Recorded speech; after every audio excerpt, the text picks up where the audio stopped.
নমস্কার দর্শক বন্ধু। আজি হচ্ছে ডিসেম্বর মাস 12 তারিখ শুক্রবার।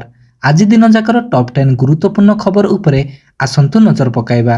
ভিডিওটিকে শেষ পর্যন্ত দেখন্তু, মাত্র কিছু সময় মধ্যে জানিপারিবে আজি দিনর সম্পূর্ণ খবর। তা পূর্বরু এটি কহি রাখুছি যে যদি আপন মানে আম নিউজ চ্যানেলକୁ প্রথম থর পাই দেখুଛନ୍ତି এবং এপর্যন্ত সবসক্রাইব করে নাহাନ୍ତି তো নিহাতি ভাবে চ্যানেলକୁ সবসক্রাইব করন্তু এবং পাখে আসুଥିବା বেল আইকনକୁ অন করে রাখন্তু। এমিতি প্রতিদিন লাটেস্ট নিউজ সর্বপ্রথমে দেখিবা পাই। তেবে আসন্তু সম্পূর্ণ খবর উপরে নজর পকাইবা। আজির প্রথম খবর, কলবল করুচি শীত, পুଣି খসিলা পারদ। রাজ্যের অসম্ভাଳ ঝাড়, থন্ডারে কম্পুচি রাজধানী ভুবনেশ্বর, কোরাপুট, কন্ধমাল এবং শিমিলিপাଳରେ ବି কলবল করুচি শীত। গুরুবার ও শুক্রবার সুন্দরগড়, ঝারସୁଗୁଡ଼ା, ଅନୁଗୁଳ ଓ ଢେଙ୍କାନାଳର ବିକ୍ଷିପ୍ତ ସ୍ଥାନରେ ଶୀତ ଲହରୀ ବହିପାରେ ବୋଲି ପାଣିପାଗ ବିଭାଗ ଆକଳନ କରିଛି। ଗୁରୁବାର ସୁନ୍ଦରଗଡ଼, କନ୍ଧମାଳ, କୋରାପୁଟ ଓ କଳାହାଣ୍ଡି ଓ ଝାରସୁଗୁଡ଼ାରେ ମଧ୍ୟ ଘନ କୁହୁଡ଼ି ଦୃଶ୍ୟମାନ ହୋଇପାରେ ବୋଲି ପୂର୍ବାନୁମାନ କରାଯାଇଛି। ଅଭ୍ୟନ୍ତରୀଣ ଓଡ଼ିଶା ଓ ଦକ୍ଷିଣ ଓଡ଼ିଶାରେ ରାତି ତାପମାତ୍ରା 10 ଡିଗ୍ରୀରୁ 12 ଡିଗ୍ରୀ ଭିତରେ ରହିପାରେ। ବୁଧବାର 10ରୁ ଅଧିକ ସ୍ଥାନରେ ଶୀତ ଲହରୀ ରହିବ ବୋଲି ଆକଳନ କରାଯାଇଛି। ପରବର୍ତ୍ତୀ ଖବର, ଓପିଏସ୍ସି ଦ୍ୱାରା ପରିଚାଳିତ ସହକାରୀ ନିର୍ବାହୀ ଯନ୍ତ୍ରୀ ପଦରେ ଜାଲିଆତି ଅଭିଯୋଗ ଆଣିଛନ୍ତି କିଛି ଆଶାୟୀ। ଏନେଇ ସେମାନେ ତଥ୍ୟ ଓ ପ୍ରମାଣ ରଖି ନିଯୁକ୍ତି ବାତିଲ କରିବାକୁ ଦାବି କରିଛନ୍ତି। ଜଳସମ୍ପଦ, ପୂର୍ତ୍ତ, ଗୃହ ଓ ନଗରର ଉନ୍ନୟନ ବିଭାଗ ପାଇଁ ଯନ୍ତ୍ରୀ ପଦବୀରେ ଏଭଳି ଦୁର୍ନୀତି ଅଭିଯୋଗ ଆସିଛି। ଓପିଏସ୍ସିସି ଦ୍ୱାରା ପରିଚାଳିତ ଜଳସମ୍ପଦ, ପୂର୍ତ୍ତ, ଗୃହ ଓ ନଗର ଉନ୍ନୟନ ବିଭାଗ ପାଇଁ ସହକାରୀ ନିର୍ବାହୀ ଯନ୍ତ୍ରୀ ପଦବୀରେ ବ୍ୟାପକ ଦୁର୍ନୀତି ଓ ଅନିୟମିତତା ଅଭିଯୋଗ, ବିଶେଷ ଭାବେ ଜଳସମ୍ପଦ ବିଭାଗରେ ଅନେକ ପ୍ରାର୍ଥୀଙ୍କୁ ଜାଲିଆତି କରି ନିଯୁକ୍ତି ପତ୍ର ଦିଆଯାଇଥିବା ଅଭିଯୋଗ ଆଣିଛନ୍ତି ଆଶାୟୀ ପ୍ରାର୍ଥୀ। ଏମାନଙ୍କ ଅଭିଯୋଗ ହେଲା ଯେ 2021-2022 ଗେଟ୍ ବା ପ୍ରବେଶିକା ପରୀକ୍ଷା ସ୍କୋର କାର୍ଡ ଯାଞ୍ଚ ହୋଇନାହିଁ। ନିଯୁକ୍ତି ପତ୍ର ପାଇଥିବା କିଛି ପରୀକ୍ଷାର୍ଥୀଙ୍କ ନାହିଁ ଓଡ଼ିଆ ପାସ୍ ସାର୍ଟିଫିକେଟ୍। ଓପିଏସ୍ସି ଭୁଲ ଯାଞ୍ଚ କରିଛି ଏବଂ କିଛି ଅଣ ଓଡ଼ିଆଙ୍କୁ ବି ନିଯୁକ୍ତି ଦିଆଯାଇଛି। ପରବର୍ତ୍ତୀ ଖବର, ଉତ୍ତରପ୍ରଦେଶର ବାରବଙ୍କିରେ ଘଟିଛି ମର୍ମନ୍ତୁଦ ସଡ଼କ ଦୁର୍ଘଟଣା। ପୂର୍ବାଞ୍ଚଳ ଏକ୍ସପ୍ରେସରେ ଏହି ଭୟଙ୍କର ଦୁର୍ଘଟଣାରେ ପୋଲିସ କନେଷ୍ଟବଳଙ୍କ ସମ୍ପୂର୍ଣ୍ଣ ପରିବାର ଛାରଖାର ହୋଇଯାଇଛି। ଏକ ଦ୍ରୁତଗାମୀ ବ୍ରିଜା କାର ସେମାନଙ୍କ ୱାଗନର କାରକୁ ପଛରୁ ଧକ୍କା ଦେଇଥିଲା, ଯାହାଫଳରେ କାରର ସିଏନ୍ଜି ଟାଙ୍କି ବିସ୍ଫୋରଣ ହୋଇ ନିଆଁ ଲାଗିଯାଇଥିଲା। ଏହି ଭୟଙ୍କର ଦୁର୍ଘଟଣାରେ 2 ମହିଳା ଏବଂ 3 ପିଲାଙ୍କ ସମେତ 5 ଜଣଙ୍କର ଘଟଣାସ୍ଥଳରେ ମୃତ୍ୟୁ ହୋଇଥିଲା। ଏହି ଖବର ପାଇ ପୋଲିସ କନେଷ୍ଟବଳ ସମ୍ପୂର୍ଣ୍ଣ ଭାଙ୍ଗି ପଡ଼ିଛନ୍ତି। ପୋଲିସ ଅଧିକାରୀଙ୍କ ପରିବାର ଜଳି ଯାଇଥିବା ବେଳେ ସଙ୍ଗେ ସଙ୍ଗେ ଅଗ୍ନିଶମ ବାହିନୀକୁ ଖବର ଦିଆଯାଇଥିଲା। ଖବର ପାଇ ପୋଲିସ ମଧ୍ୟ ପହଞ୍ଚିଥିଲା। ପରବର୍ତ୍ତୀ ଖବର, ରାତିରେ ନିଆଁ ପୁଇଁବା ସମୟରେ ବାଇକ୍ ଧକ୍କାରେ କୋକସରା ଥାନା ଡାଲଗୁମା ଗ୍ରାମର ଅଶୋକ କୁମାର ଚଣ୍ଡୀଙ୍କ ମୃତ୍ୟୁ ହୋଇଥିଲା ଏବଂ ତାଙ୍କ ସହିତ ଥିବା ନରସିଂହ ଚଣ୍ଡୀ ଗୁରୁତର ହୋଇଥିଲେ। ଏନେଇ କୋକସରା ଥାନାରେ ଗତ 4 ତାରିଖରେ ଲିଖିତ ଅଭିଯୋଗ ହୋଇଥିଲା। ଅଭିଯୋଗ ପରେ ପୋଲିସ ଦୁର୍ଘଟଣା ଘଟାଇଥିବା ବାଇକ୍ ଚାଳକ ଯୁବକଙ୍କୁ ଥାନାକୁ ଆଣି ପଚରା ଉଚରା ପରେ ବେଲବଣ୍ଡରେ ଛାଡ଼ିଥିଲା। ଏହି ଘଟଣାରେ ଗୁରୁବାର ମୃତକ ଓ ଗୁରୁତର ବ୍ୟକ୍ତିଙ୍କ ପରିବାର ଲୋକେ ଥାନାରେ ପହଞ୍ଚି ଦୁର୍ଘଟଣା ଘଟାଇଥିବା ଯୁବକଙ୍କୁ ଗିରଫ କରିବା ସହିତ ଗୁରୁତରଙ୍କୁ ଚିକିତ୍ସା ସହାୟତା ଦେବାକୁ ଦାବି କରି ଥାନା ଆଗରେ ହୋ ହଲ୍ଲା କରିଥିଲେ। ପରେ ପୋଲିସ ଏକ ମାମଲା ରୁଜୁ କରି ଦୁର୍ଘଟଣା ଘଟାଇଥିବା ଡାଲଗୁମା ଗ୍ରାମର ରାହୁଲ ଧରିଆଙ୍କୁ ଗିରଫ କରି କୋର୍ଟ ଚାଲାଣ କରିଥିବା ଥାନା ପକ୍ଷରୁ ସୂଚନା ମିଳିଛି। ପରବର୍ତ୍ତୀ ଖବର, ଗଞ୍ଜାମ ଜିଲ୍ଲାର ବିଭିନ୍ନ ବ୍ଲକରେ ଚାଲିଛି ସାଂସଦ ଖେଳ ମହୋତ୍ସବ। ଯୁବଶକ୍ତିଙ୍କୁ ମିଳୁଛି ମଞ୍ଚ।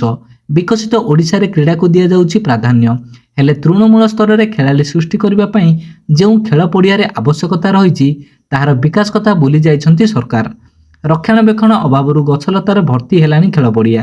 ଆଜି ବି ବିଭିନ୍ନ ଗାଁରେ ଖେଳ ପଡ଼ିଆଟିଏ ନାହିଁ। ପିଲାମାନେ ରାସ୍ତା ଉପରେ ପଡ଼ିଆ ଜମିରେ ଖେଳୁଛନ୍ତି। ଏପରିକି ଅନେକ ସ୍କୁଲରେ ପ୍ଲେଗ୍ରାଉଣ୍ଡଟିଏ ବି ନାହିଁ। ଫଳରେ ଖେଳ ପ୍ରତି ରୁଚି ରଖୁଥିବା ପିଲା ନିଜର ଅନ୍ତର୍ନିହିତ ଗୁଣ ଦେଖାଇ ପାରୁନାହାନ୍ତି।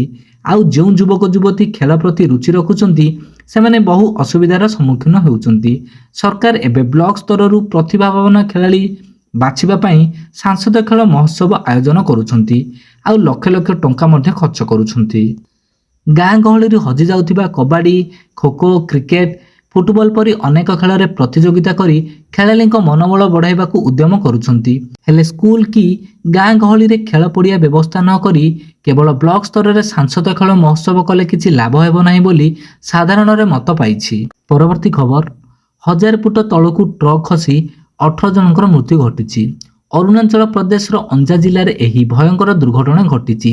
ଶ୍ରମିକମାନଙ୍କୁ ନେଇ ଯାଉଥିବା ଏକ ଟ୍ରକ୍ ବିପଦପୂର୍ଣ୍ଣ ପାହାଡ଼ିଆ ରାସ୍ତାରୁ ଖସିପଡ଼ି 1000 ଫୁଟ ତଳେ ଯାଇ ପଡ଼ିଥିଲା। ଏହି ଦୁର୍ଘଟଣାରେ ଏପର୍ଯ୍ୟନ୍ତ 18 ଜଣଙ୍କ ମୃତଦେହ ଉଦ୍ଧାର କରାଯାଇଥିବା ବେଳେ ଜଣେ ଜୀବନ ଥିବା ଜଣାପଡ଼ିଛି। ସୂଚନା ମୁତାବକ ଡିସେମ୍ବର 8ରେ ଏହି ଦୁର୍ଘଟଣା ଘଟିଥିଲା। ଟ୍ରକ୍ଟି 1000 ଫୁଟ ଗଭୀରକୁ ଖସି ପଡ଼ିଥିବାରୁ କେହି ଏହି ଦୁର୍ଘଟଣା ବିଷୟରେ ଜାଣିପାରିନଥିଲେ। ଡିସେମ୍ବର 10ରେ ଜୀବିତ ଥିବା ଶ୍ରମିକ ଚିପ୍ରା ଗ୍ରିଫ୍ରେ କ୍ୟାମ୍ପରେ ପହଞ୍ଚି ଖବର ଦେବା ପରେ ଦୁର୍ଘଟଣା ବିଷୟରେ ଜଣାପଡ଼ିଥିଲା। ଖବର ପାଇ ଏବେ ଉଦ୍ଧାର କାର୍ଯ୍ୟ ଲାଗି ପଡ଼ିଛନ୍ତି ଭାରତୀୟ ସେନା, ସ୍ଥାନୀୟ ପୁଲିସ ଏବଂ ଏନଡିଆରଏଫ୍ ଓ ଏସଡିଆରଏଫ୍ ଏବଂ ଜିଲ୍ଲା କର୍ତ୍ତୃପକ୍ଷ। ପରବର୍ତ୍ତୀ ଖବର, 16 ବର୍ଷ ତଳୁ ମିଳିଛି ମାନ୍ୟତା, ଶୁଭ ଦେଇ ଶୋଇପଡ଼ିଛି ପ୍ରଶାସନ। ବିକାଶ କେବଳ ସୂଚନା ଫଳକରେ ସୀମିତ ରହିଥିବା ବେଳେ ଗୁମୁରି କାନ୍ଦୁଛି କେଶରୀ କୁଣ୍ଡ। କେନ୍ଦୁଝର ଜିଲ୍ଲା ଚମ୍ପୁଆ ବ୍ଲକ ସରେଇ ଗାଁରେ ବୈତରଣୀ ନଦୀ କୂଳରେ ରହିଛି କେଶରୀ କୁଣ୍ଡ। ବୈତରଣୀ ନଦୀପଠାରେ ଥିବା ବିରାଟ ପଥର ଶଯ୍ୟା ଉପରେ ନଦୀ ଶଯ୍ୟାକୁ ଲାଗି ରହିଛି 3ଟି ବିରଳ ପଥର କୁଣ୍ଡ। ମକର ସଂକ୍ରାନ୍ତିରେ ଏହି କୁଣ୍ଡରେ ବୁଡ଼ ପକାଇଲେ ମୋକ୍ଷ ପ୍ରାପ୍ତ ହୁଏ ବୋଲି ଭକ୍ତଙ୍କ ରହିଛି ଅତୁଟ ବିଶ୍ୱାସ, ଯାହାକୁ ନେଇ ବର୍ଷସାରା ଏଠାକୁ ଲୋକମାନଙ୍କ ଆଗମନ ହୋଇଥାଏ। 2009 ମସିହାରୁ କେଶରୀ କୁଣ୍ଡକୁ ରାଜ୍ୟ ପର୍ଯ୍ୟଟନ ସ୍ଥଳୀରେ ମାନ୍ୟତା ଦିଆଯାଇଛି, ହେଲେ ତାହା କେବଳ ସୂଚନା ଫଳକରେ ସୀମିତ ରହିଛି। ବିଭାଗୀୟ ଅଧିକାରୀଙ୍କ ଆନ୍ତରିକତା ଅଭାବରୁ କେଶରୀ କୁଣ୍ଡର ବିକାଶ ହୋଇପାରୁନି। ଫଳରେ ଏହି ପର୍ଯ୍ୟଟନ ସ୍ଥଳୀରୁ ମୁହଁ ଫେରାଉଛନ୍ତି ଲୋକେ, ଯାହାକୁ ନେଇ ସ୍ଥାନୀୟ ଲୋକଙ୍କ ମଧ୍ୟରେ ତୀବ୍ର ଅସନ୍ତୋଷ ଦେଖାଯାଇଛି। ତେବେ ଖୁବ୍ ଶୀଘ୍ର କେଶରୀ କୁଣ୍ଡର ବିକାଶ ପାଇଁ କାମ ଆରମ୍ଭ ହେବ ବୋଲି କହିଛନ୍ତି ଜିଲ୍ଲା ପର୍ଯ୍ୟଟନ ବିଭାଗ ଅଧିକାରୀ। ଶୀଘ୍ର ଏହି ପର୍ଯ୍ୟଟନ ସ୍ଥଳୀର ବିକାଶ କରିବାକୁ ସାଧାରଣରେ ଦାବି ମଧ୍ୟ ହୋଇଛି। ପରବର୍ତ୍ତୀ ଖବର, ହଜାର ହଜାର ଯାତ୍ରୀ ସମ୍ମୁଖୀନ ହେଉଥିବା ଅସୁବିଧାକୁ ସ୍ୱୀକାର କରି ଇଣ୍ଡିଗୋ ନିକଟରେ ବଡ଼ ଘୋଷଣା କରିଛି। କମ୍ପାନୀ ଘୋଷଣା କରିଛି ଯେ ଡିସେମ୍ବର ପ୍ରାରମ୍ଭରେ କାର୍ଯ୍ୟକ୍ଷମ ବାଧା ଯୋଗୁଁ ଯେଉଁ ଯାତ୍ରୀମାନଙ୍କର ଯାତ୍ରା ଗୁରୁତର ଭାବରେ ପ୍ରଭାବିତ ହୋଇଥିଲା ସେମାନଙ୍କୁ 10,000 ମୂଲ୍ୟର ଏକ ଯାତ୍ରା ଭାଉଚର ମିଳିବ। ଏହି ଭାଉଚରକୁ ସମ୍ପୂର୍ଣ୍ଣ 1 ବର୍ଷ ପାଇଁ ଯେକୌଣସି ଯାତ୍ରା ବୁକିଂ ପାଇଁ ବ୍ୟବହାର କରାଯାଇପାରିବ। ଏୟାରଲାଇନ୍ସ ସ୍ୱୀକାର କରିଛି ଯେ ଡିସେମ୍ବର 3, 4 ଏବଂ 5 ତାରିଖରେ ଅନେକ ଯାତ୍ରୀଙ୍କୁ ଘଣ୍ଟା ଘଣ୍ଟା ଧରି ବିମାନ ବନ୍ଦରରେ ଅପେକ୍ଷା କରିବାକୁ ପଡ଼ିଥିଲା ଏବଂ ଅନେକ ସେମାନଙ୍କର ସଂଯୋଗକାରୀ ବିମାନ ଏବଂ ଗୁରୁତ୍ୱପୂର୍ଣ୍ଣ ଯାତ୍ରା ହରାଇଥିଲେ। କମ୍ପାନୀ କହିଛି ଯେ ଏହା ସେମାନଙ୍କ ପାଇଁ ଏକ କଷ୍ଟକର ସମୟ ଥିଲା ଏବଂ ଯାତ୍ରୀମାନଙ୍କ ପାଇଁ ହୋଇଥିବା ଅସୁବିଧା ପାଇଁ ଇଣ୍ଡିଗୋ ଦାୟୀ। ସରକାରଙ୍କ ବର୍ତ୍ତମାନର ବେସାମରିକ ବିମାନ ଚଳାଚଳ ନିୟମ ଅନୁଯାୟୀ ଯଦି କୌଣସି ବିମାନ କମ୍ପାନୀର ବିମାନ ତାର ନିର୍ଦ୍ଧାରିତ ପ୍ରସ୍ଥାନ ସମୟର 24 ଘଣ୍ଟା ମଧ୍ୟରେ ବାତିଲ ହୋଇଯାଏ, ତେବେ ସେହି ବିମାନ କମ୍ପାନୀ ଯାତ୍ରୀମାନଙ୍କୁ କ୍ଷତିପୂରଣ ଦେବାକୁ ବାଧ୍ୟ ହୋଇଥାଏ।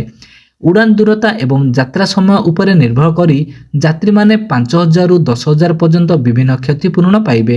ଏହାର ଅର୍ଥ ହେଉଛି କିଛି ଯାତ୍ରୀ ମୋଟ 20,000 ପର୍ଯ୍ୟନ୍ତ ମଧ୍ୟ ଲାଭ ପାଇପାରିବେ।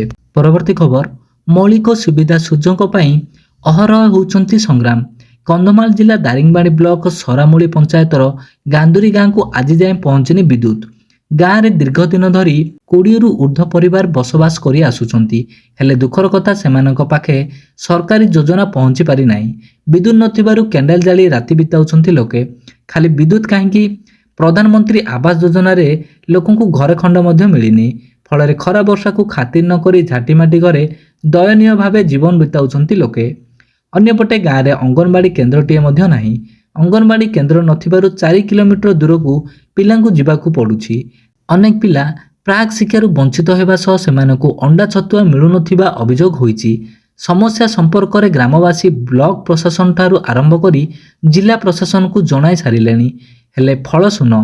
ଗାନ୍ଦୁରୀ ଗ୍ରାମବାସୀଙ୍କ ସମସ୍ୟାର ସମାଧାନ କେବେ ହେବ? ପରବର୍ତ୍ତୀ ଖବର, ମୁଖ୍ୟମନ୍ତ୍ରୀ ମୋହନ ଚରଣ ମାଝୀ ଗୁରୁବାର ଆୟୋଜିତ ହୋଇଥିବା ନିଯୁକ୍ତି ମେଳାରେ ପୂର୍ବ ସରକାରଙ୍କୁ କଡ଼ା ଟାର୍ଗେଟ କରିଛନ୍ତି। ମୁଖ୍ୟମନ୍ତ୍ରୀ ସମାଲୋଚନା କରି କହିଛନ୍ତି ଯେ ପୂର୍ବ ସରକାରର ନିୟମିତ ନିଯୁକ୍ତି ଦିଆଯାଉନଥିଲା। ଯେଉଁ ଅଧିକାରୀଙ୍କ କାର୍ଯ୍ୟକାଳ ସରୁଥିଲା ତାହା ବି ପୂରଣ କରାଯାଉନଥିଲା, ବରଂ କେତେକଙ୍କୁ ଠିକା କର୍ମଚାରୀ ଭାବେ ରଖି କାମ ଚଳାଇ ନିଆଯାଉଥିଲା। ନିୟମିତ କର୍ମଚାରୀ ନଥିବାରୁ ବଜେଟ୍ ଖର୍ଚ୍ଚ ହୋଇପାରୁନଥିଲା ବୋଲି ଆଉଟସୋର୍ସିଂ କର୍ମଚାରୀ ରହିଲେ ତଥ୍ୟ ବାହାରକୁ ଯିବା ଆଶଙ୍କା ରହୁଛି ବୋଲି ମୁଖ୍ୟମନ୍ତ୍ରୀ କହିଛନ୍ତି। ଭାଜପା ସରକାରରେ 17 ମାସରେ 37,916 ଜଣଙ୍କୁ ନିଯୁକ୍ତି ମିଳିଛି। ନିଯୁକ୍ତି ମେଳାରେ ସୂଚନା ଦେଇଛନ୍ତି ମୁଖ୍ୟମନ୍ତ୍ରୀ। ତ୍ରୟୋଦଶ ନିଯୁକ୍ତି ମେଳାରେ 3 ବିଭାଗରେ 591 ଜଣଙ୍କୁ ନିଯୁକ୍ତି ମିଳିଥିବା ବେଳେ 5 ବର୍ଷରେ 1.5 ଲକ୍ଷ ସରକାରୀ ନିଯୁକ୍ତି ଦେବା ପାଇଁ ପ୍ରତିଶ୍ରୁତି ଦେଇଥିଲୁ। ନିଯୁକ୍ତି ବୃଦ୍ଧି ପାଇଁ ସରକାର ଏ ଦିଗରେ କାର୍ଯ୍ୟ କରୁଛନ୍ତି ବୋଲି ମୁଖ୍ୟମନ୍ତ୍ରୀ କହିଛନ୍ତି। ପ୍ରଥମ 2 ବର୍ଷରେ 65,000 ନିଯୁକ୍ତି ଦେବା ପାଇଁ ଟାର୍ଗେଟ ରଖାଯାଇଛି। ପରବର୍ତ୍ତୀ ଖବର, ଖୁଲମଖୁଲା ଚାଲିଛି ପ୍ଲାଷ୍ଟିକ ବ୍ୟବହାର। ବାରିପଦା ସହରରେ ଆଜି ବି ଖୋଲାଖୋଲି ବ୍ୟବହାର କରାଯାଉଛି ପ୍ଲାଷ୍ଟିକ ଓ ପଲିଥିନ୍। ଲୋକେ ଜିନିଷ ଭରି ନେଉଛନ୍ତି ଏବଂ ବ୍ୟବହାର ସରିଲେ ଏଣେତେଣେ ଫିଙ୍ଗୁଛନ୍ତି, ଯାହା ପରିବେଶ ପ୍ରଦୂଷଣକୁ ବଢ଼ାଇବା ସହ ଭବିଷ୍ୟତ ପାଇଁ ସଙ୍କଟକୁ ଡାକି ଆଣୁଛି। ବାରିପଦାର ବଜାର ଘାଟହାଟ ସବୁଠି ପଲିଥିନ୍ ବ୍ୟବହାର ହେଉଛି। ଗଲା 6 ମାସ ହେଲା ଯାଞ୍ଚ ବି ନାହିଁ। କୌଣସି ଛକ ବଜାରରେ ମଧ୍ୟ ପଲିଥିନ୍ ବ୍ୟବହାର ବାରଣ ସଚେତନତା ହୋର୍ଡିଂଟିଏ ଦେଖିବାକୁ ମିଳୁନାହିଁ।